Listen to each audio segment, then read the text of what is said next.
incrementando la frecuencia y simplemente veíamos qué frecuencia es la que deja de regresar a la Tierra, es decir, simplemente la frecuencia que pudo atravesar la ionosfera y ya no regresó. Esa es la frecuencia crítica. Y decíamos que es interesante esta frecuencia crítica útil porque si bien está determinada la frecuencia crítica lanzando de manera vertical la señal, ¿no es cierto?, radiando de manera vertical, nosotros podemos utilizar la frecuencia crítica para determinar la MUF, la frecuencia máxima usable, que ya es a cualquier ángulo, ¿no es cierto?, a cualquier ángulo teta, ¿sí? Entonces la frecuencia máxima usable es la frecuencia crítica dividida para el coseno teta. Bueno, en realidad el coseno teta está acá, ¿sí? Por eso cuando el teta es 0, ¿no es cierto?, aquí tendríamos 1, por lo tanto el MUF se convierte en la frecuencia crítica, ¿sí? Entonces esa es la razón por la cual es útil esta frecuencia crítica y la correspondiente frecuencia usable. ¿Qué es lo que sucede si es que nosotros utilizamos frecuencias superiores a la máxima usable? Bueno, lo que va a pasar es que, por ejemplo, fíjense, si este sería un ejemplo trabajando con una misma frecuencia, ¿no es cierto? Si nosotros tenemos un ángulo bien bajo, esa frecuencia va a ser rebotada en la ionosfera, ¿no es cierto? Y a medida que nosotros vamos incrementando el ángulo, ¿no es cierto?, esa frecuencia va ingresando, hablamos así, dentro de la ionosfera. No rebota apenas las capas más bajas, sino es que rebota en las capas más altas. Y eso produce algunos efectos. Un efecto es de que podemos llegar a tener enlaces más largos, pero también tenemos que considerar de que el atravesar esta parte de la ionosfera implica absorción de la onda. Por lo tanto, tenemos una gran absorción por parte de la ionosfera. Y obviamente, si seguimos inclinando, ¿no es cierto?, el haz, va a llegar a algún momento en el cual esa frecuencia es superior a la frecuencia máxima usable, ¿no es cierto?, y por lo tanto escapa la onda. Es decir, no tenemos el rebote hacia la Tierra. Bien, entonces, dicho eso, lo que habíamos dicho en los enlaces ionosféricos es que podemos tener enlaces con un solo rebote o varios rebotes, ¿no es cierto? Y aquí tenemos algunos ejemplos de ello. Aquí tenemos enlaces con 2 rebotes, enlaces con un solo rebote, ¿no es cierto? Y obviamente en este tipo de enlaces hay problemas cuando los enlaces son tipo este-oeste. No tanto en los enlaces, bueno, hay, pero no tan marcados en los enlaces que son con dirección norte-sur. ¿Por qué no? Porque prácticamente están en el mismo uso horario, hablemos así. ¿Sí? Sin embargo, cuando son enlaces este-oeste, tenemos cosas como lo que sucede aquí. Es decir, tenemos, por ejemplo, aquí, durante el día, ¿no es cierto?, tenemos esta zona de la ionosfera y en algún lugar empieza a caer la noche, ¿no es cierto? Entonces tenemos un decaimiento de la ionosfera y por lo tanto nuestra proyección de enlace, que inicialmente que habíamos visto que va a rebotar acá, obviamente va a rebotar apenas aquí, y, es decir, no llegamos a nuestro objetivo, ¿no es cierto? ¿Sí? Entonces, por eso les había manifestado la clase anterior de que en este tipo de enlaces usualmente lo que se hace es tener dos o más frecuencias de trabajo. Bien, luego habíamos visto la parte de propagación en el espacio libre. Esto ya es conocido para ustedes, ¿no es cierto? Habíamos dicho inclusive que esto era una revisión de la parte de antenas y nos habíamos quedado en este ejemplo, ¿sí? Un ejemplo súper sencillo, pero práctico para ilustrar de qué estamos hablando cuando hablamos de enlaces de microondas o enlaces con línea de vista de forma general. Habíamos planteado este ejemplo en donde tenemos un transmisor en el punto A, un receptor en el punto B. Este es el perfil topográfico que hemos determinado, ¿no es cierto? Y existen básicamente 3 puntos que son críticos, el X, y Z, que están marcados aquí. Entonces, obviamente aquí está en metros la altura, en kilómetros la distancia, que es lo que se estila. Y estos eran los parámetros, ¿no es cierto?, que vamos a utilizar. Entonces tenemos la potencia de transmisión de 1 vatio, ¿no es cierto?, la potencia óptima de entrada al receptor, menos 38 dBm, pérdidas por multiplexores, en el transmisor, ¿no es cierto?, 1 dB, pérdidas por demultiplexores, 1.5 en el receptor. Ambas antenas tienen una ganancia de 39 dB. Y tenemos dos juegos de alimentadores, hablando así de cables, ¿no es cierto? Y estos cables son unos de más o menos calidad, de 1.8 dB por cada 100 metros, y otros más caros, ¿no es cierto?, que son de 0.7 dB por cada 100 metros. Tenemos un margen de desvanecimiento plano del receptor de 44 dB, y vamos a ver cómo se utiliza esto. Yo creo que hasta aquí todos los parámetros son totalmente entendibles en qué parte van a entrar en las ecuaciones. Este margen de desvanecimiento es nuevo y lo vamos a ver. El tiempo permitido de caída del sistema en el peor mes, 3.4 por 10 a la menos 4%. Sí, también vamos a ver cómo usamos ese parámetro, el factor geográfico, es decir, cuántas pérdidas estamos asumiendo por el trayecto, ¿no es cierto? No sé si es que es una selva, un bosque, o si es que es un desierto. Entonces, este factor geográfico básicamente considera las pérdidas por el que va a sufrir la onda en el trayecto, ¿sí? Debido al tipo de suelo, etc. La frecuencia portadora, estamos hablando con una frecuencia de 6 GHz, y la rugosidad del terreno. De igual manera, va a haber una onda reflejada en el terreno, ¿cierto? Y qué tan influyente va a ser esa onda reflejada en el terreno. Bueno, depende de qué tan rugoso es el terreno y qué tipo de terreno es, ¿no es cierto? Entonces, la rugosidad se mide en miliradianes, y en este caso es 10 miliradianes. Bien. Ingeniero, una Tenemos pregunta. visto ya. Perdón, sí. Digamos, cuando se utiliza el radio móvil y eso, hay una especificación donde se pone la altura de las antenas. Más o menos, ¿cuál sería el promedio de altura? Porque, digamos, yo no puedo poner en el programa 30 metros porque sería algo ilógico que sea demasiado alto, digamos, la antena, porque eso vendría a ser costoso, más o menos, por así decirlo. Entonces, más o menos, digamos, ¿qué promedio sería el óptimo para la altura de una antena? Ya, la altura de la antena va a depender de varios factores. Bueno, primero va a depender en dónde está ubicado, ¿cierto? Si es que, por ejemplo, tenemos un enlace en el centro de la ciudad, de ley va a necesitar una torre considerablemente alta para poder salir del común de los edificios, ¿no es cierto? Pero si, por ejemplo, estamos hablando de un punto sobresaliente como, por ejemplo, Hito Cruz, ahí la altura de la antena no es tan importante porque ya el punto mismo es sobresaliente. Ahora, eso por un lado. Por otro lado, el tipo de frecuencia que estamos utilizando. ¿Sí? La frecuencia va a determinar directamente el tipo de altura, ¿sí? La magnitud de la altura. ¿Sí? Entonces vamos a ver que dependiendo de la altura es totalmente diferente si trabajamos en HF que si trabajamos en una microonda. Es radicalmente diferente los requerimientos en términos de altura de torres. Y por último, también depende de la aplicación. Es decir, va a ser diferente si es que nosotros realizamos un enlace punto a punto. Vamos a ver de que, con tal de que tengamos línea de vista y que esté cuidada la zona de Fresnel, ¿no es cierto?, va a estar satisfecho, digamos, de los requerimientos del enlace. Sin embargo, si nosotros queremos usar Rito Cruz, por ejemplo, pero esta vez para dar cobertura a todo Cuenca con una estación de FM, por ejemplo, la situación es diferente. ¿Sí? Los requerimientos son diferentes y por lo tanto la altura de las torres va a ser también diferente. No sé si contesté la pregunta. Sí, Inge, muchas gracias. Ok. Bien, entonces lo que habíamos dicho en este ejercicio es de que asumimos que la antena en uno de los puntos está definido, entonces hemos dicho que la altura está en 50 metros.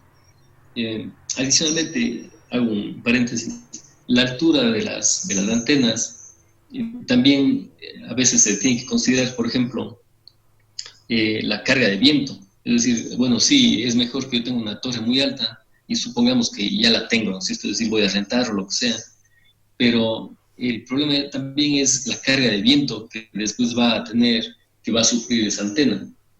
Sí, porque la carga de viento, si es que es, por ejemplo, algo típico, el Cerro del Borán en el Cañar, claro, es un punto muy alto y todo lo demás, pero en cambio la cantidad de viento que soportan ahí las torres es tanto que el movimiento, ¿no es cierto? Y si estamos hablando sobre todo de enlaces de microonda que están por cientos de kilómetros del enlace, hagan de cuenta que un pequeño movimiento, ¿no es cierto?, de la torre en 100 kilómetros es un gran desapunte, ¿no es cierto?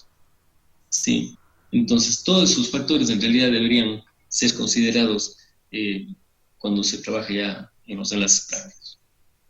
En este caso, repito, vuelvo, tenemos una antena de una altura de la torre de 50 metros en el punto A. Lo que necesitamos determinar es la altura de la antena en el punto B.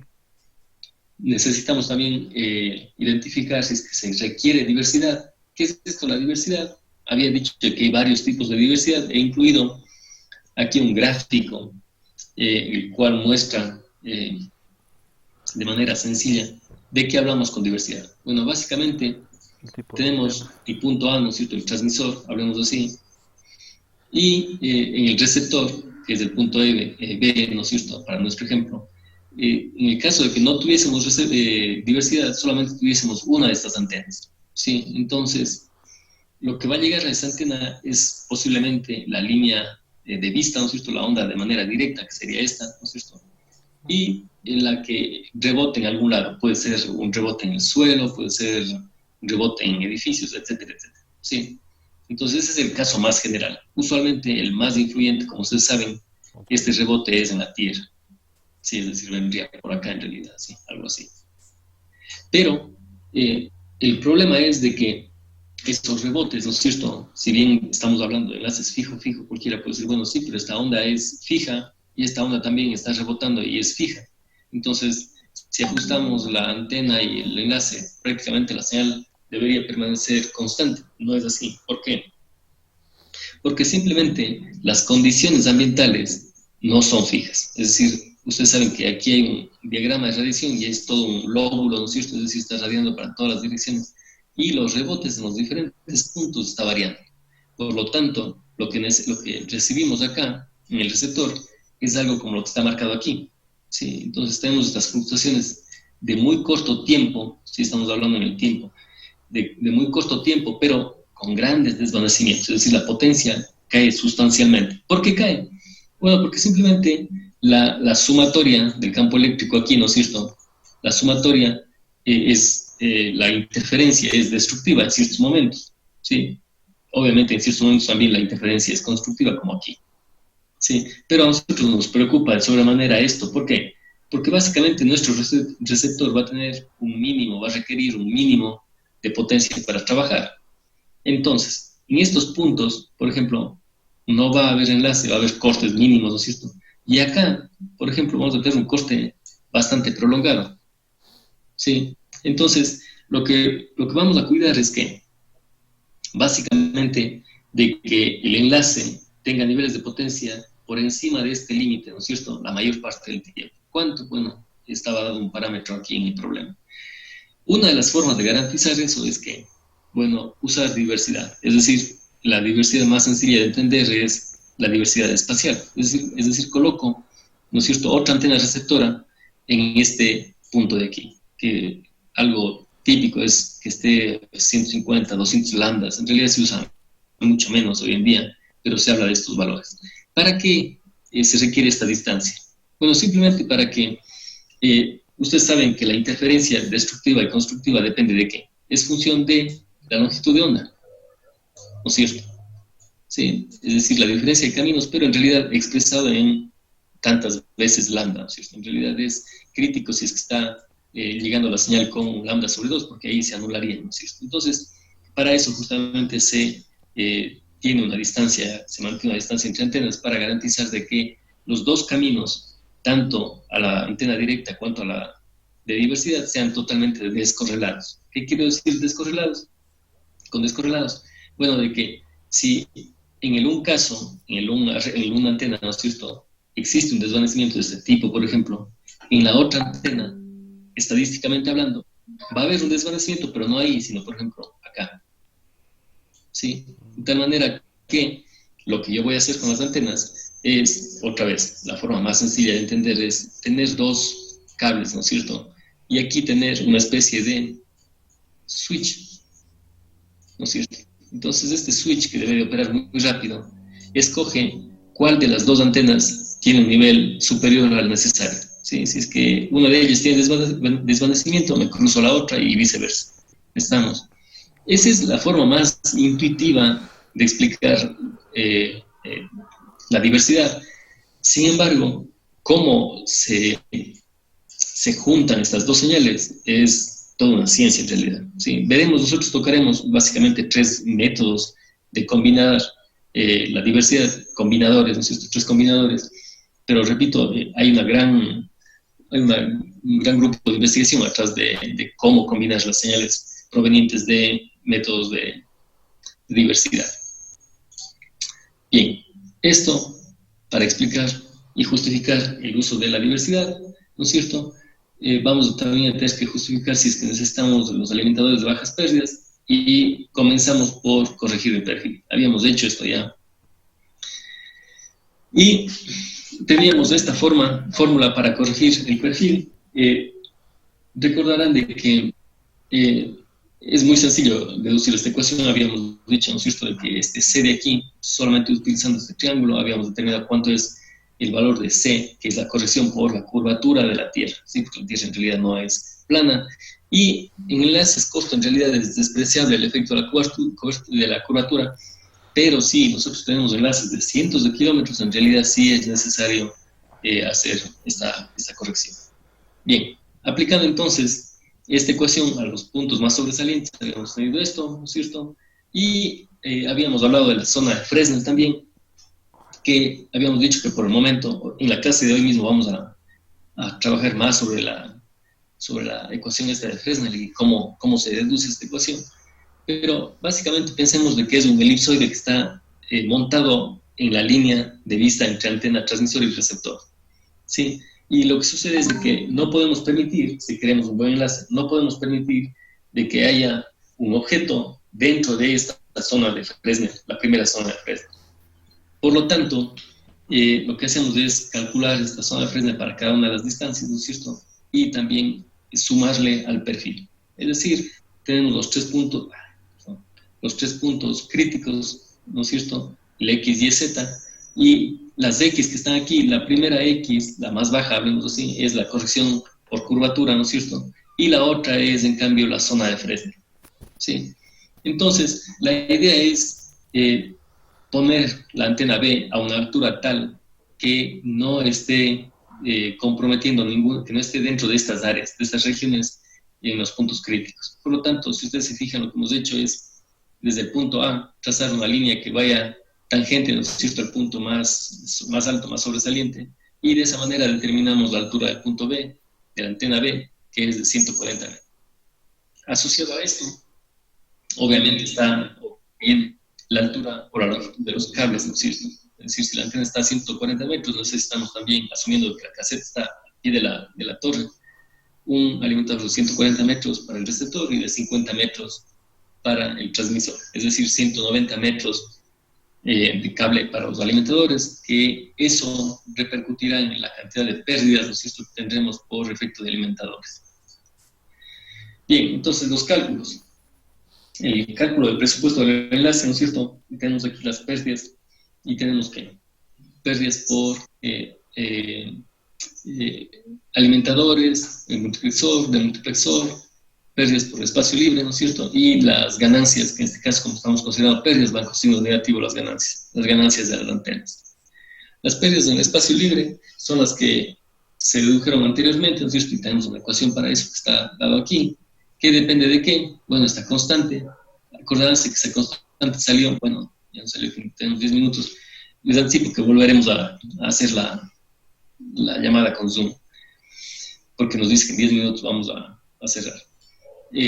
Las pérdidas en espacio libre, esta ecuación ya la vimos. Este número de aquí sale de qué? De que este factor sale de que, por ejemplo, esta distancia está expresada en kilómetros, la frecuencia, ¿no es cierto?, en megas, ¿no es cierto? Y de ahí salen esos valores.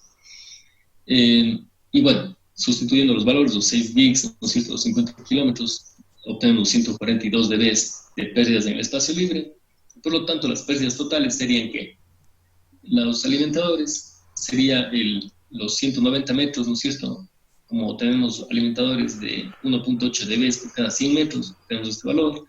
Este de aquí es el de multiplexor, el 1.5 el de multiplexor, el 142 que acabamos de calcular de pérdidas en el espacio libre, ¿no es cierto? Ahí, esto viene de acá. Y esto de aquí es la ganancia de las antenas, que son dos antenas de 39 dB cada una. Listo, tenemos esto las pérdidas, ¿no es cierto? Por lo tanto, podemos determinar la potencia de entrada del receptor en condiciones de no desvanecimiento, es decir, no hemos tocado para nada, no hemos incluido ningún parámetro de desvanecimiento, ¿no es cierto? Y la potencia del receptor sería la potencia de transmisión menos las pérdidas, ¿sí? La potencia de transmisión era de 1 vatio, ¿no es cierto? Por lo tanto, en dBm, sí, sería 30 dBm, en vatios sería 1 dB, ¿no es cierto? Y tenemos aquí el total de pérdidas, 69.9 dB, dándonos una potencia de entrada en el receptor de menos 40 aproximadamente dBm. Aquí hay un tema que quiero que ustedes lo revisen, y es sencillo en realidad de probar. Ustedes deberían probar que, fíjense, aquí estoy restando dBm con dBs, y esto debería supuestamente dar dBs, ¿sí? Entonces, probarán que esto es cierto, ¿sí? ¿Qué es lo que tienen que hacer? Básicamente usar las definiciones de dBs y dBm, ¿no es cierto? Y ver si es que en realidad al restar nos da dBm. Bien.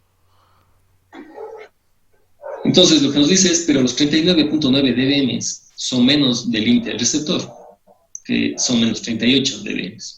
Sí, por lo tanto, ¿qué es lo que tenemos que hacer? Podríamos hacer, enviar más potencia al transmisor, ¿no es cierto? Y como eso es fijo, los parámetros que podemos manipular en este ejercicio es los alimentadores, ¿sí? Entonces, lo que vamos a hacer es utilizar los alimentadores más caros, que por lo tanto tienen menos pérdidas, ¿no es cierto? Y con eso llegamos a tener menos 37.81 dBm. Es decir, estamos casi, ¿no es cierto?, al límite. Sí, fíjense, es menos 38 lo que necesitamos y estamos en menos 37.8.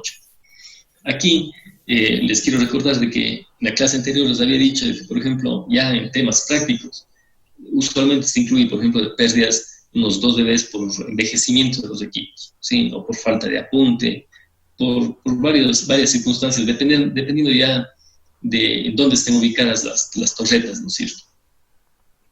Bien, como estamos al límite, entonces en este caso lo que vamos a hacer es ver el efecto del fading, ¿sí? Entonces el desvanecimiento, ¿no es cierto?, que habíamos visto en la gráfica anterior, y ver si es que esto se excede para el tiempo que está pedido. Para ello lo que hacemos es calcular al momento, este rato vamos a coger esto como misterio de fe, ¿sí? Luego, en el siguiente capítulo vamos a ver en realidad de dónde sale esto y por qué sale esto. Entonces, primero vamos a calcular el desvanecimiento para el 0.1% del peor mes, ¿no es cierto? ¿Qué parámetros entran ahí? Bueno, distancia de enlace, frecuencia, ¿no es cierto? La irregularidad del terreno y el factor geográfico. Hemos calculado esto, ¿sí? Y el resultado es el que aquí, ¿sí? Entonces tenemos 29 dBs. Eso para el 0.1% del peor mes, ¿sí? Ahora lo que debemos considerar es si es que necesitamos o no diversidad, ¿sí? Y para eso es sabido de que cuando nosotros no tenemos diversidad, la característica del desvanecimiento es de 10 dBs por década, ¿sí? Por cada incremento de un cero, hablamos así, en la frecuencia, ¿no es cierto? O, bueno, en una década, de forma general, tendríamos que 10 dB de caída, la pendiente es 10 dB. Pero si nosotros utilizamos diversidad, esta pendiente, esta caída, se reduce a 5 dB por década, es decir, mucho más lento, ¿sí? Por lo tanto, veamos en la gráfica lo que tenemos. Bueno, aquí, fíjense, ustedes tenemos los 29 dB que calculamos, está en este punto. Los 29 dB que calculamos están en este punto, ¿no es cierto? Y desde ahí hemos trazado líneas con 10 dB por década y también con 5 dB por década cada una, ¿sí? Entonces tenemos la de 10 dB por década, fíjense, es la línea con mayor pendiente, ¿no es cierto?, que es esta, y la de 5 dB es esta de aquí, la que tiene ya la diversidad, más lento, ¿no es cierto?, el decaimiento, ¿sí? Y de ahí vemos cuál de estas o en dónde estas cortan los 44 dBs. ¿De dónde salen estos 44 dBs? A ver, déjenme mostrarles de dónde salió este 44 dBs. En los parámetros tenemos aquí el margen de desvanecimiento plano del receptor. Sí, es decir, eso es lo que puede soportar el receptor. Entonces, como podemos ver aquí, el margen de desvanecimiento plano del receptor con la línea de 10 dB por década cruzan este punto, y ese punto es apenas 2.5 por 10 a la menos 3. ¿Sí? Es muy superior a que al 3.4 por 10 a la menos 4 que se requiere. ¿Sí? Por lo tanto, necesitamos que, para satisfacer el performance del enlace, ¿no es cierto?, necesitamos utilizar diversidad, lo cual nos permite usar esta línea con menor pendiente, y en ese caso cortamos, ¿no es cierto?, el nivel requerido por el enlace en el punto 7.8 por 10 a la menos 5, que es menor al mínimo requerido, es decir, este es el adecuado, ¿no es cierto? Es decir, en este caso nos necesita utilizar que los alimentadores de mejor calidad, ¿no es cierto?, menor pérdida, y también hemos necesitado hacer uso de diversidad. Ahora, esta diversidad, en este caso hemos dicho, se ha puesto, por ejemplo, de manera espacial, pero esa diversidad podría ser, habíamos señalado, en frecuencia, es decir, utilizar dos frecuencias radiando la misma señal, o podría ser en polaridad, es decir, la misma frecuencia, pero la una está radiando, y un equipo está radiando la misma información por una frecuencia con polarización vertical, y el otro radio está radiando la misma señal, la misma información, por la misma frecuencia, pero con una polarización horizontal, por ejemplo. ¿Sí? Bien, entonces, Ingeniero, si es que la potencia de la antena pudiésemos variar, eso repercutiría en términos de costos. ¿Cuál de las dos sería mejor forma de coger? ¿La de los alimentadores o aumentas la potencia? buena pregunta. Ya, en términos, depende, otra vez, hay situaciones, y yo diría que cada caso es medio particular. Les comento algo. Por ejemplo, si es que tenemos estos enlaces que tiene el PROMAS de la Universidad de Cuenca, en esos casos, el término de potencia es algo crítico, ¿sí? Porque usualmente están en las montañas en donde están trabajando con paneles solares y cosas de ese tipo, y acumuladores, se están cargando baterías en realidad. Entonces, en situaciones como esas, en donde no tenemos a mano una fuente fiable de energía, es crítico el tema de potencia en el transmisor. Pero si es que estamos hablando de enlaces en donde tenemos una cometida, hablamos así, media tensión y transformadores y generadores diésel de backup, ¿no es cierto? Como por ejemplo tienen empresas como Etapa, Pacifitel, la CNT hoy en día, ¿no es cierto? En esos casos, en realidad, el término de potencia no es un problema por ese lado de disponibilidad, pero también debemos cuidar el hecho de niveles de potencia que nos dice el CONARTEL hoy en día, ¿no es cierto? ¿Por qué? Porque el dato que nosotros pedimos una frecuencia, no solamente nos dicen, bueno, qué ancho de banda, qué tipo de servicio, etcétera, pero también nos dicen el nivel de potencia. ¿Por qué? Porque dependiendo del nivel de potencia, nosotros podemos también causar interferencia a los vecinos, ¿no es cierto? Interferencia del canal adyacente que se conoce. Sí, entonces también nuestra máscara espectral no solamente está definida en términos de frecuencia, es decir, desde esta frecuencia hasta esta frecuencia usted puede utilizar, sino también Rayos.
Buenos días nuevamente.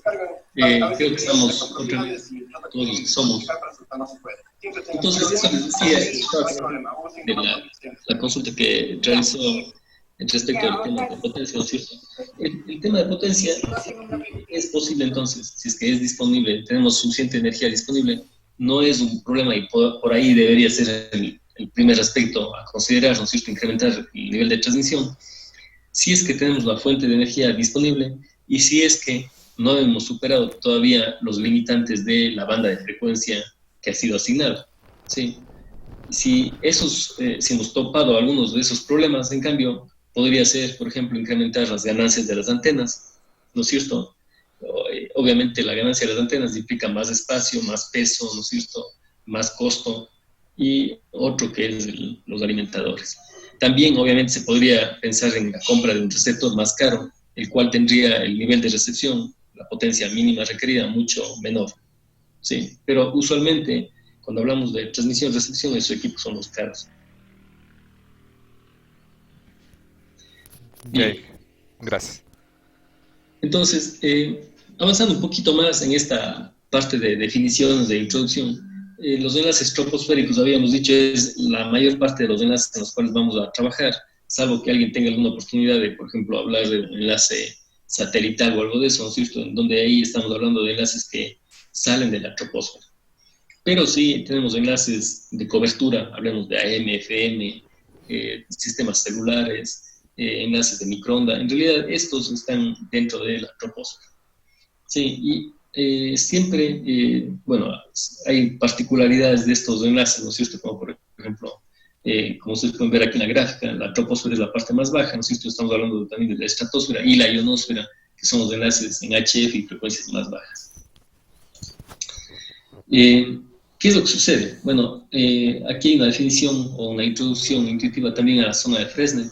Como les había dicho, la zona de Fresnel, si aquí tenemos la línea de vista, ¿no es cierto? Si aquí tenemos la línea de vista entre TX y RX, lo que debemos cuidar es de que este elipsoide, ¿no es cierto?, que está alrededor de la línea de vista, esté protegido, ¿sí? Entonces, básicamente vamos a ver de que lo que estamos garantizando es de que si es que existe aquí un rebote, ¿no es cierto?, en cualquiera de estos puntos, ¿no es cierto?, dentro de este elipsoide, en realidad haya una cierta diferencia de caminos entre el directo y los reflejados, ¿sí? Entonces lo que vamos a cuidar es de que obstáculos como el que está aquí no hagan algo de este tipo, ¿sí?, que estén dentro de la zona de Fresnel. Y cuando digo dentro de la zona de Fresnel, estamos hablando de, usualmente, en la mayoría de los libros de la primera zona de Fresnel, ¿no es cierto?, porque existen más zonas de Fresnel también, pero usualmente, casi en todos los textos, se utiliza la primera zona de Fresnel. Sí. Y esta primera zona de Fresnel garantiza que diferencia de caminos no mayor a lambda sobre 2 exista entre línea directa y una reflejada. Bien, habíamos planteado ya el uso de un modelo con la Tierra más grande. Habíamos dicho que usualmente se utiliza un factor 4/3. ¿Y por qué salía esto? Bueno, habíamos dicho que cuando nosotros radiamos una señal, ¿no es cierto?, esa señal, que en teoría debería viajar en línea recta, sufre una especie de inclinación. ¿Por qué? Porque simplemente estamos viajando, como ustedes pueden ver aquí, atravesando, hablemos así, capas con diferentes niveles de índices, de refracción, ¿no es cierto? Sí, entonces al cruzar diferentes índices de refracción, ustedes saben de la óptica, el rayo va a tender a doblarse, ¿no es cierto? Sí, y en este caso, este doblaje de la onda electromagnética va a permitir de que en lugar de ir en línea recta, ¿no es cierto?, va a tender como a seguir la curvatura de la Tierra, y para nosotros incluir ese efecto en nuestros cálculos, asumimos de que la Tierra es un poco más grande. ¿Cuánto más grande? 4/3, ¿sí? Y de esa manera podemos asumir ya de que la propagación es de línea recta. Sí. Bien, estas gráficas que están aquí es solamente para recordarles cómo incide el índice de refracción, ¿no es cierto?, en las ondas electromagnéticas. Entonces, básicamente aquí está un ejemplo de la fibra óptica, ¿no es cierto? ¿Qué sucede cuando nosotros tenemos, por ejemplo, un rayo que entra desde un medio, desde un plástico, hablamos así, desde el núcleo de la fibra, que tiene un mayor índice de refracción y choca ese rayo de luz en la chaqueta, ¿no es cierto? En la cubierta de la, bueno, no en la chaqueta en realidad, sino más bien en el recubrimiento del núcleo de la fibra, que es también un plástico, ¿no es cierto?, pero de un índice de refracción menor. El índice de refracción está de alguna manera graficado aquí en el radio de estos semicírculos, ¿sí? Entonces, si nosotros tenemos un rayo que impacta desde el núcleo de la fibra en el revestimiento, ¿no es cierto?, lo que tiene que cumplirse es que la condición tangencial, ¿no es cierto?, en el interfaz. Entonces, lo que va a suceder es de que esa componente tangencial se puede cumplir acá, ¿no es cierto? Entonces, por ejemplo, tendríamos algo así como un rebote. Pero, o también podríamos tener el rebote, o también podríamos tener algo así, ¿no es cierto? Es decir, un rayo que impactó y cambia de dirección, ¿no es cierto? ¿Sí? Podría haber el rebote, pero también podría haber la salida hacia el otro medio, pero con un cambio de dirección. En cambio, ¿qué pasa si es que nosotros lanzamos el rayo con este ángulo de inclinación? En ese caso, la componente tangencial es todo esto de aquí, ¿no es cierto? Y esa componente tangencial no se puede satisfacer por el otro medio. Es decir, este medio de aquí no tiene cómo satisfacer esa componente tangencial, entonces la única opción que nos queda es que el rebote, ¿sí? Y de esa manera lo que estamos haciendo es que garantizando que la luz se propague dentro de la fibra óptica, ¿no es cierto?, de manera confinada, es decir, una guía de onda óptica, ¿sí? Pero si es que nosotros lanzamos, repito, el rayo de luz bajo cierto ángulo, ¿no es cierto?, ¿sí? El rayo de luz puede rebotar, pero también está en capacidad de escapar del núcleo de la fibra. Bueno, algo similar, ¿no es cierto?, es lo que sucede con la onda electromagnética, que la luz es una onda electromagnética, como ustedes saben, en la propagación. Bien. Ya, entonces, más de lo mismo, ¿no es cierto? Sí, este es el radio de la Tierra, los 6.400 kilómetros que usualmente se utiliza, y usualmente se usa un A', que es 4/3 de este radio real. Bien, ¿qué podemos decir respecto de la reflexión en superficies irregulares? Bueno, adicionalmente, y a pesar de que nosotros consideremos la zona de Fresnel y todo lo demás, eso no quita de que en realidad el rato que nosotros radiamos una señal, ¿no es cierto?, el rato que, por ejemplo, aquí estamos radiando con cierto perfil, algunas ondas van a llegar al suelo, ¿no es cierto?, y de alguna manera esas ondas van aquí a dispersarse, por ejemplo, y parte de ellas van a llegar al receptor, ¿sí? Entonces, la fase, la atenuación y otros parámetros de la onda que va reflejada va a tener dependencia de qué. Va a depender claramente de la superficie de la Tierra en donde impacta, ¿no es cierto? Claro. Entonces va a depender si es que esto de aquí es, por ejemplo, un lago, o es un trozo de mar con agua salada, o es un desierto, o es un bosque, ¿no es cierto? Va a depender el nivel de absorción y la cantidad de esa energía que es rebotada hacia el receptor. Entonces, el terreno donde se refleja, ¿no es cierto?, depende de eso, de las irregularidades también. El área, dice, analizada es tal que cambios de fase no sean superiores a los. Bien. Aquí, en la siguiente parte que vamos a estudiar, vamos a ver que, igual que lo que definimos para la zona de Fresnel, en el aire, ¿no es cierto?, aquí, vamos también a definir una elipse en el suelo. ¿Sí? Es decir, vamos a definir una elipse en el suelo y vamos a definir qué tipo de suelo está dentro de esta elipse. ¿Sí? Y en función de eso vamos a darle cierta atenuación a la onda reflejada. ¿Estamos?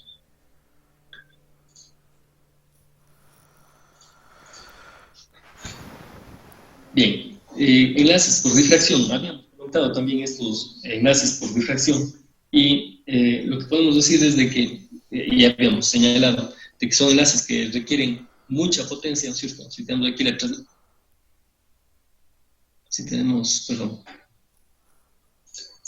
la transmisión, ¿no es cierto? Estos equipos usualmente lanzan grandes cantidades de potencia. ¿Por qué? Porque el mecanismo de comunicación se basa en que aquí, en esta área, ¿no es cierto?, de la troposfera, existen partículas de la misma composición, elementos de la misma composición de la atmósfera, y también partículas sólidas suspendidas que van a permitir la difracción, es decir, hablemos así, la recepción y retransmisión de la señal en varias direcciones, ¿no es cierto? Y una de ellas es esta de acá. Entonces, como ustedes pueden ver en la gráfica, tenemos una gran potencia que se pierde, ¿no es cierto?, en todas las direcciones, pero solamente una pequeña cantidad es la que llegará al receptor, ¿sí?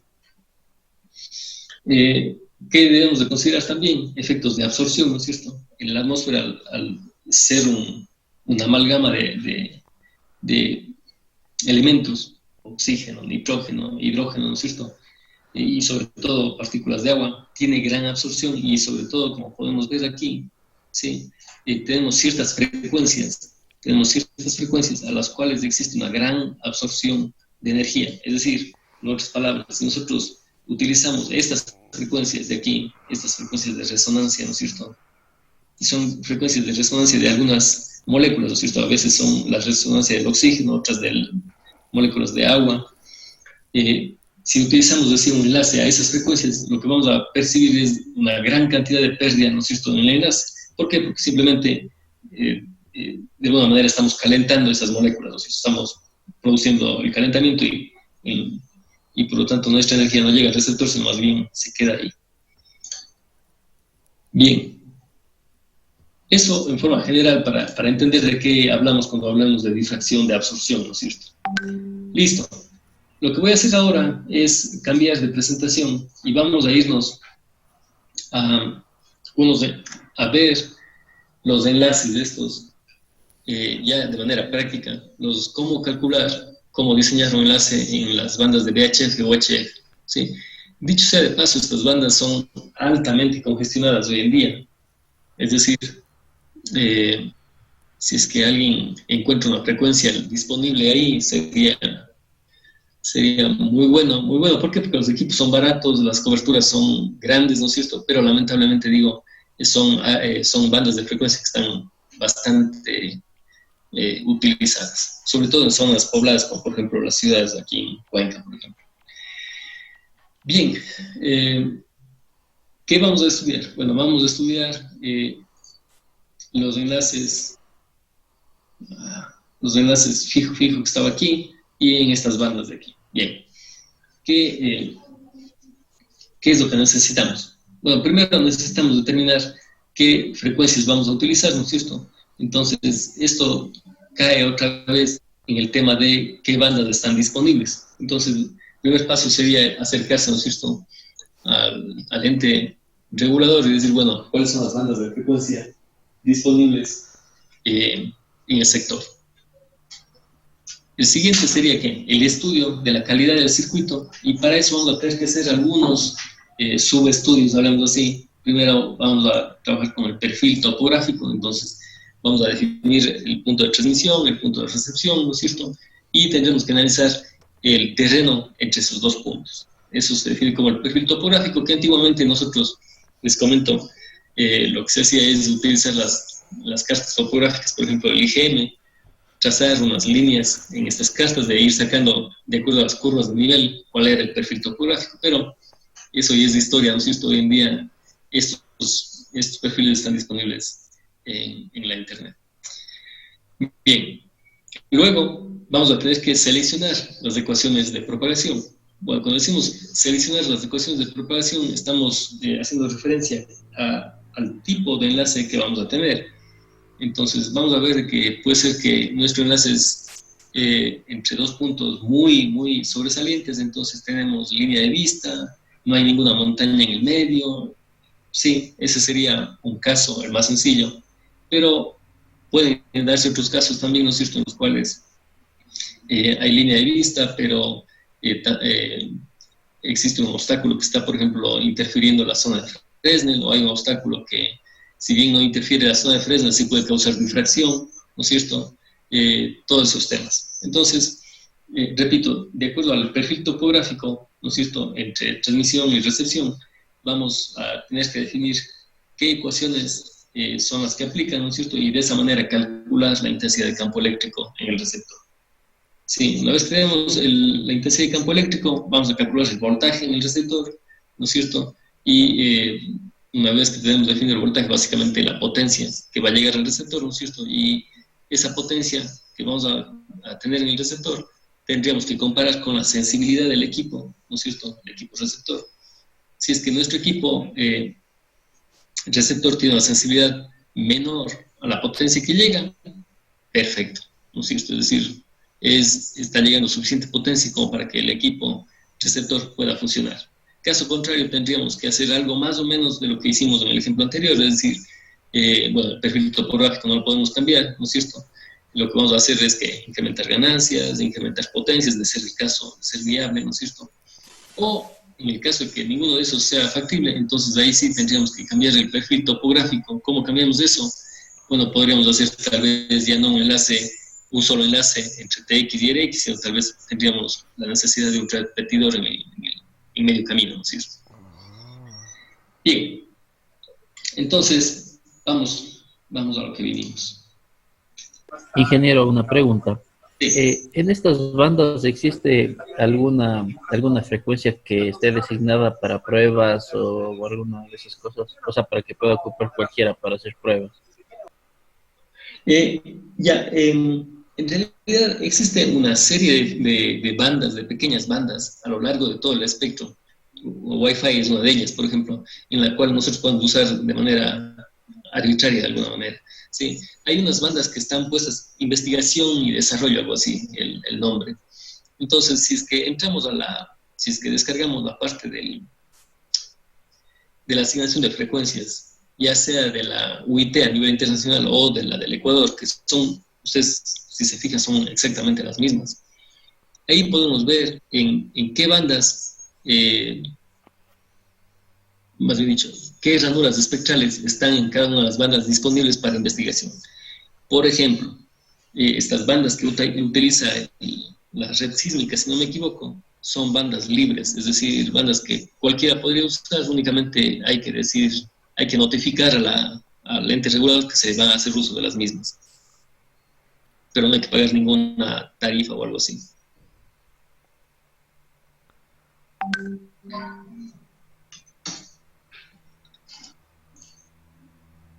Bien, las unidades que vamos a utilizar solamente para tener claro, por ejemplo, cuando hablemos de distancias vamos a trabajar en kilómetros y la letra que vamos a utilizar usualmente es la D, alturas H y en metros, la longitud de onda en metros, la frecuencia utilizaremos en megahercios directamente, porque pues si no va a salir un factor 1 por 10 a la 6, ¿no es cierto? Que es un número que nos va a estar molestando en los cálculos. La potencia de salida en vatios, las ganancias de alimentadores, las ganancias de las antenas en dBs, las pérdidas de alimentadores en dBs también, y las tensiones que calculamos en el receptor en dB microvoltio, ¿no es cierto? O microvoltios, si es que están o no expresados en dBs. Bien, vamos a hacer uso de ecuaciones en la mayor parte de los casos, pero también vamos a usar nomogramas. ¿Qué son estos nomogramas? Bueno, hablemos de que son formas rápidas de hacer los cálculos, no sé, formas gráficas. ¿Sí? He tratado de obviar en lo que he podido, hablemos así, el uso de nomogramas, pero igual me quedaron dos o tres, creo, por ahí que no he podido sustituirlos por las ecuaciones. Bien, y también en este capítulo lo que vamos a hacer es utilizar el radio ficticio de la Tierra, igual a 4/3 del radio real de la Tierra. ¿Sí? ¿Para qué? Para que de esta manera, y repito, nosotros al considerar la Tierra más grande, vamos a poder ya hacer uso vamos a poder considerar la propagación en línea recta. Bien, esto es lo que necesitamos saber para hacer el diseño de los enlaces de VHF o UHF. ¿Sí? Entonces, es un flujograma muy intuitivo de seguir, ¿no es cierto? Comenzamos por el perfil topográfico. Una vez que tenemos definidos los puntos de transmisión y recepción, tenemos que encontrar ese perfil topográfico que, si hacemos uso de software como el Radio Mobile. Radio Mobile, es dos clics, ¿no es cierto?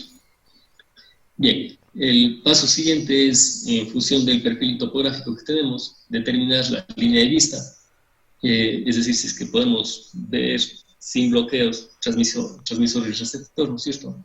Y en función de eso, si es que no tenemos línea de vista, bueno, vamos a irnos por el camino que está a la derecha, ¿no es cierto? Que dice dentro de la línea de vista por curvatura de la Tierra.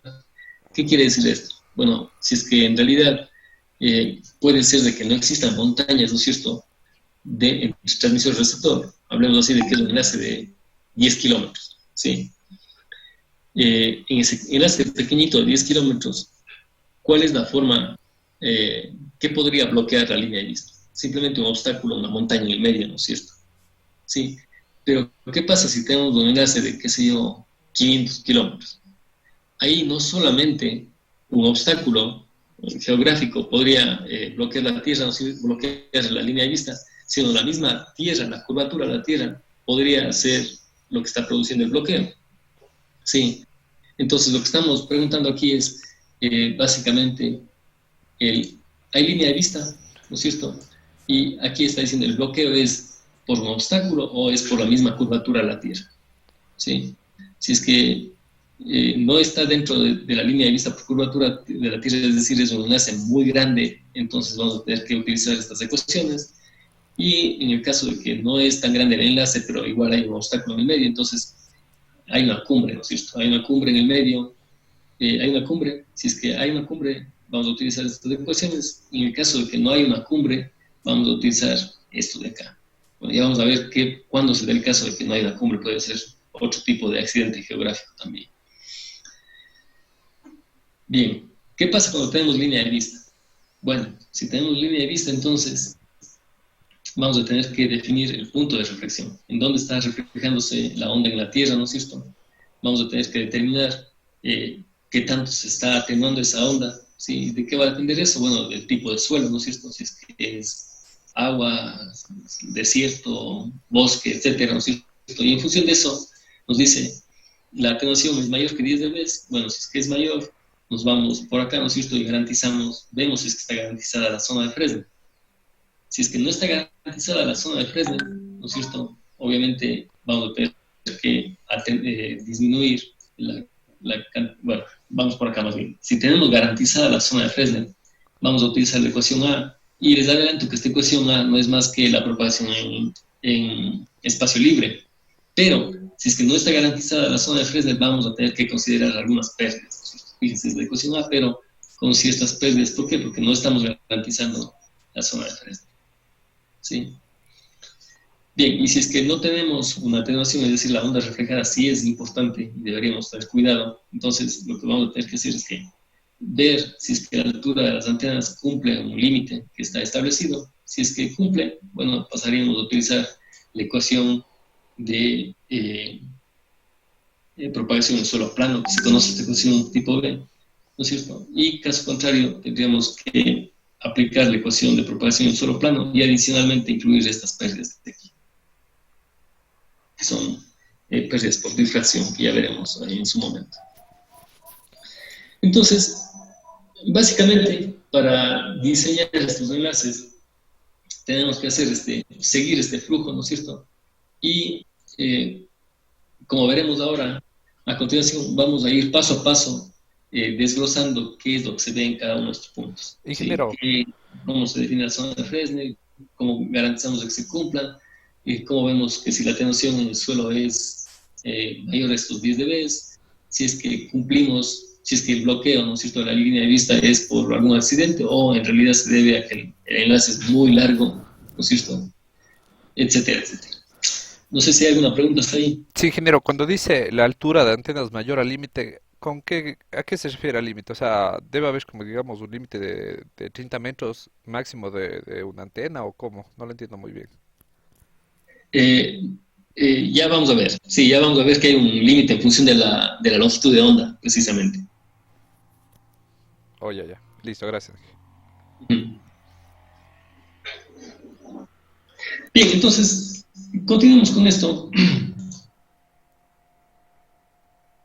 Ya, aquí están los nombres de las ecuaciones, aquí están las letras, ¿no es cierto? Y aquí están a qué hace referencia cada una de ellas, ¿no es cierto? Pero Repito, esto lo vamos a ver a medida que vamos transcurriendo.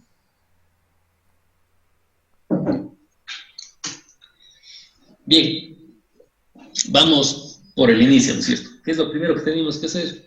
Determinar posiciones de transmisión y recepción, que eso viene de acuerdo a la necesidad, ¿no es cierto? Y después de eso, determinar el perfil. Bueno, el perfil, asumimos aquí de que ya lo tenemos, de alguna forma hemos encontrado ese perfil, ¿no es cierto? Las alturas en cada uno de los puntos.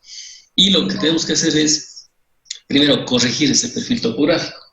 ¿Se acuerdan que en el ejemplo anterior lo que hicimos era utilizar una ecuación, pero otra vez lo usamos bueno, sí lo redujimos de hecho, ¿sí? Utilizando ese triángulo rectángulo. Básicamente aquí es algo muy similar, ¿no es cierto? Sí, lo que queremos es hallar este h de aquí, que es la corrección, ¿sí? Porque en caso contrario estaríamos trabajando con este terreno, es decir, asumiendo que la Tierra es plana, ¿sí? Entonces, para cada punto, ¿no es cierto?, dentro del perfil, ¿no es cierto?, hablemos que ese es el perfil, para cada punto tenemos que determinar esta altura h, que la vamos a sumar al valor del perfil, y de esa manera tendríamos ya el perfil corregido por curvatura de la Tierra. Bien, entonces, ¿qué ecuaciones tenemos aquí? Fíjense, tenemos la y, ¿no es cierto?, ¿sí? Y nos dice que es igual a esta expresión. Esta expresión de aquí no es más que ¿qué? Es la ley de los cosenos, ¿no es cierto? ¿Sí? Entonces tenemos, si pasamos el cuadrado casi de y cuadrado, ¿no es cierto?, es igual a ¿qué? Al y, ¿no es cierto?, que está aquí. El y al cuadrado es igual al r al cuadrado, ¿no es cierto?, más el x al cuadrado, ¿sí? Menos el 2rx, el coseno del ángulo, ¿no es cierto?, ¿de qué ángulo? De este ángulo de aquí, opuesto al y, ¿no es cierto?, que es este ángulo que resulta ser igual a pi sobre 2 menos pi sobre 2. ¿Por qué es igual a pi sobre 2 menos pi sobre 2? Bueno, si consideramos este triángulo voy a remarcarle aquí, ¿no es cierto?, es un triángulo rectángulo, y ese triángulo rectángulo, este ángulo de aquí, ¿no es cierto?, si consideramos que esto es el medio camino entre transmisor y receptor, si consideramos que esto es el medio camino, ¿no es cierto?, para que sea ángulo recto aquí, este ángulo sería phi sobre 2. Y al ser rectángulo, entonces sería phi sobre 2 menos phi sobre 2. ¿Sí? Bien, entonces tenemos definido por la ley de los cosenos la y, ¿no es cierto? Y aquí usamos una aproximación, ¿no es cierto?, a la raíz. Y de esa manera tenemos este valor, esta expresión para la y. ¿Sí? La siguiente cosa que vamos a hacer es ¿qué podríamos hacer? Bueno, usar una aproximación para el seno, ¿no es cierto?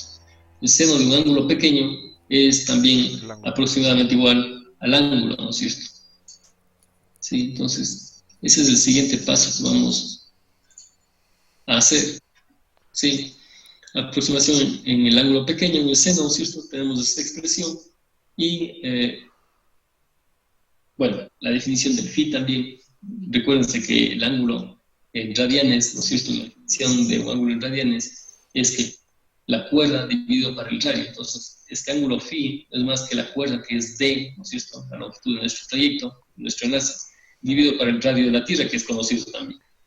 Sí, sustituyendo eso, podemos llegar a esta expresión que tenemos aquí, ¿no es cierto?, esta expresión que tenemos aquí, ¿sí? Y,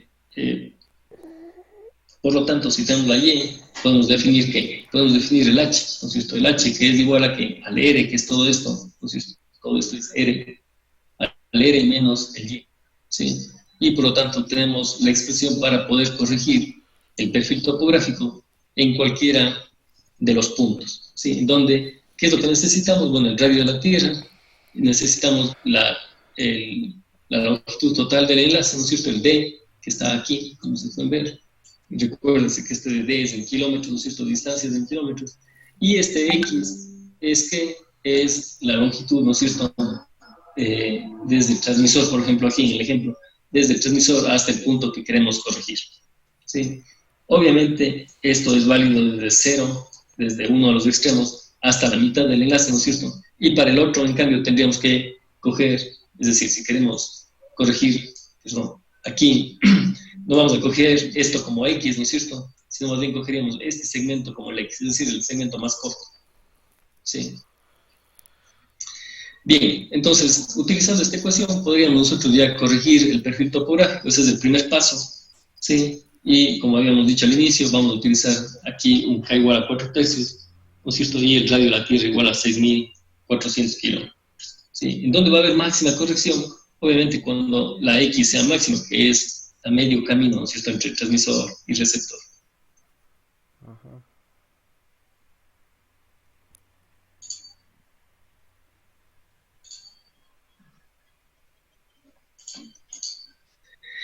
Bien, una vez que tenemos el perfil topográfico corregido, entonces vamos a determinar si es que tenemos línea de vista entre transmisor y receptor. ¿Cómo definimos eso?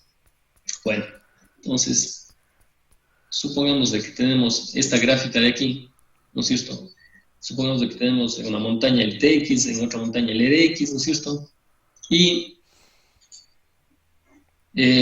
aquí tenemos las alturas, ¿no es cierto?, de las torres, ¿sí?, de las antenas. Es decir, estas antenas obviamente están respecto del nivel del mar, como se puede ver, el H1, el H2, ¿no es cierto? Perdón, estoy con otra gráfica, perdón.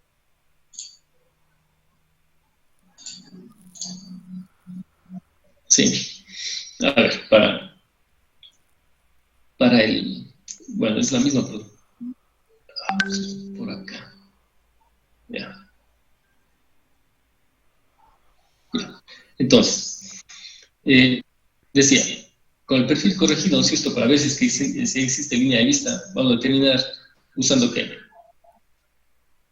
Si es que la altura máxima de un obstáculo, ¿no es cierto?, en cualquier punto del trayecto, es menor a este valor, al H10 más el H20 sobre 2. ¿Qué es el H10 y el H20? Bien, entonces, fíjense, aquí tenemos el H1, ¿no es cierto?, que es la altura inicial de la antena, como nos había dicho. Aquí tenemos el H1. Y el H10 que estaba en la ecuación es este de aquí. ¿Qué es el H10? Bueno, estamos queriendo ver, por ejemplo, si es que este obstáculo de aquí, ¿no es cierto?, va a bloquear la línea de vista. Entonces lo que tenemos que hacer es que definir esta altura de aquí, del obstáculo, ¿no es cierto?, que es el HR, y el H10 no es más que el H1 menos esta altura de aquí, es decir, el H1 menos el HR. Igual manera para el receptor, ¿no es cierto?, el H20 es el H2 menos el HR, ¿sí?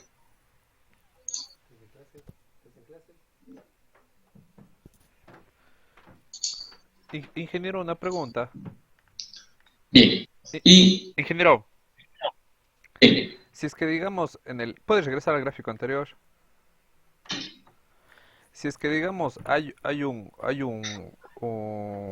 otro tipo de montaña, digamos, más grande que la que está mostrando, entonces se tomaría con respecto a este. claro, claro. Oye, ya. Ya dije. Sí, sí. Bueno, de pronto en este gráfico parece que estuviese en medio camino, ¿no es cierto? No necesariamente debe estar o puede estar el obstáculo en medio camino. De hecho, permítanme mostrarles un avance en la... Por ejemplo, podríamos tener algo así, ¿sí? Entonces, en este caso, lo que deberíamos analizar es de que si este obstáculo que está aquí, ¿no es cierto?, este que está aquí es el que causa interferencia o si bloquea la línea de vista, ¿no? Es decir, si está aquí interfiriendo esto. Ingeniero, pero si es que digamos hay más obstáculos, ¿solo se hace con el que es de mayor altura o se debe hacer para cada uno? En teoría, en teoría deberían ser para todo el perfil, ¿no es cierto? Y en realidad no es complicado hoy en día. Incluso ustedes hacen un ejercicio breve en Excel o en MATLAB. En realidad no es grave, ¿no es cierto? ¿Por qué? Porque básicamente es comparar si es que un valor es mayor o menor a otro valor. Adelantándome un poco, ¿cómo podríamos nosotros saber si es que bueno, estamos con 3 minutos más para que se acabe la sesión, si es que se acaba, igual continuaríamos en la siguiente clase. Les comento, ¿cómo haríamos para ir analizando si es que cada uno de estos puntos de aquí no están interfiriendo con la línea de vista que es esto de acá. Bueno, lo que podríamos hacer es, fíjense, nosotros tenemos aquí estos puntos, ¿no es cierto? ¿Sí? Es decir, este punto, por ejemplo, sería de coordenadas, si consideramos esto como X y esto como Y, ¿no es cierto? Estos puntos serían el 0, H1, hablemos así, y este sería el D, ¿no es cierto? Este sería el D, H2. Es decir, nosotros podemos obtener que la ecuación de esta recta, ¿no es cierto? Claro. Sí, y una vez que tenemos la ecuación de la recta, básicamente es comparar punto a punto, ¿no es cierto?, para cada uno de estos puntos, comparar si es que esta altura es mayor o menor respecto de ese mismo punto, pero en la ecuación de la recta. Ah, No sé si está claro eso. sí, sí, ingeniero. Sí, entonces en realidad no reviste complejidad determinar si es que nosotros tenemos o no garantizada la línea de vista. Recuerden que después, inclusive, ¿no? Por ejemplo, en este caso de aquí, no solamente necesitamos que esté garantizado de que no haya obstrucción de la línea de vista, que sería comparar con la ecuación de la recta que les decía, sino también necesitamos que garantizar de que el elipsoide que va aquí, ¿no es cierto? El elipsoide que va aquí no esté comprometido. Es decir, de que no esté dentro de, si bien no está bloqueando la línea de vista, pero que tampoco esté haciendo algo así, ¿no es cierto? De igual Disculpen que, manera, ¿qué es lo que vamos a hacer? Para cada uno de los puntos, acuérdense, vamos a determinar que esto de aquí, ¿no es cierto? Esta altura de la zona de Fresnel, es decir, el radio, bueno, no es el radio, es la altura de la zona de Fresnel, ¿sí? Pero ¿para qué? Para cada una de las posiciones del suelo, ¿no es cierto? Sí, entonces lo que tenemos que hacer es sumar a cada uno de estos, ¿no es cierto? Ese valor, ¿sí? Sería una de las opciones, repito. Aquí serían valores pequeños, acá en el centro del enlace más o menos sería un valor más grande, ¿no es cierto? Algo así. Y ver si es que esto de aquí está o no bloqueando la línea de vista. ¿Sí? Es decir, como una especie de, otra vez, corregirle al perfil, ¿no es cierto? Pero esta vez estamos influyendo en realidad, ¿qué? Estamos influyendo la zona de Fresnel, en realidad. ¿Sí? Lo que se hizo en el ejemplo 1, ¿no es cierto?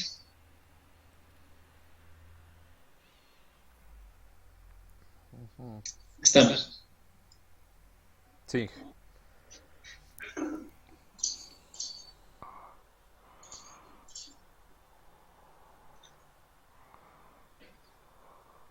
Ya, entonces decía, una vez que tenemos el perfil corregido, vamos a determinar si es que existe línea de vista, ¿no es cierto?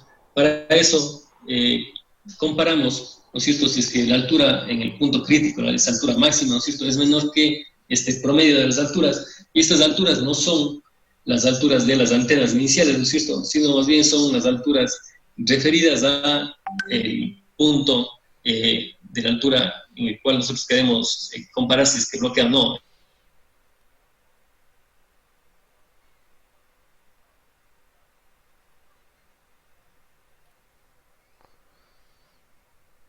Ya su madre.